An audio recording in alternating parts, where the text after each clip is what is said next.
you ever wonder where the F word came from? We're not going to say it here because it's not a nice thing to say on YouTube.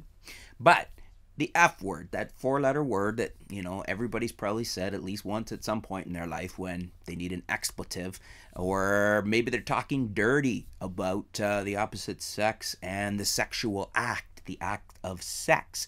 We all know what the F word is. Oddly enough, the history of the F word is a little bit foggy. It's thought not really to have been used or even been in existence before the 15th century. And they think it came from either German or Dutch, which is kind of interesting. It has that guttural inflection that you might expect from those languages. Surprisingly, though, its first uses are not thought to have been the way we use the F word today. When you say the F word, you're thinking one thing. Back then, they were thinking in terms of to strike someone or to hit someone. So if you were going to hit someone, you could say, I'm going to F you. Or if you're going to strike someone, you're going to F you. That's not what I think you guys think of when, I know I don't, when we use the F word today. The Dutch word that we think the F word might be derived from is not a four-letter word. It is a six-letter word, and that word is spelled F-O-K-K-E-N. And obviously, the pronunciation is probably close enough that, again, I'm not going to say that word right now.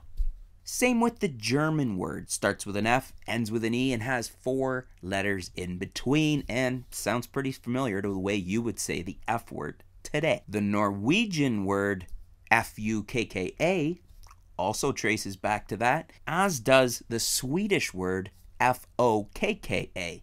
So we kind of have an idea of the origins of the F word, where it came from, somewhere in that roots of Germanic, of Dutch, Swedish, Norwegian.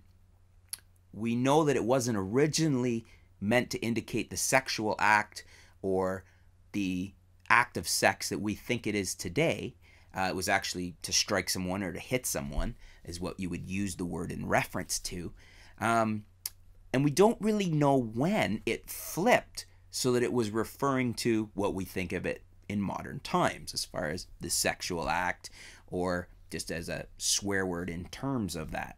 There's also plenty of urban legends surrounding the F word and where it came from or what it stands for. You've probably all heard the F word standing for unlawful carnal knowledge. The band Van Halen even called one of their albums that, For Unlawful Carnal Knowledge. Wasn't a bad album either. A couple of the other lesser known acronym definitions were fornication under command of the king, which I must admit I hadn't heard that one before I started doing the research, and kind of interesting.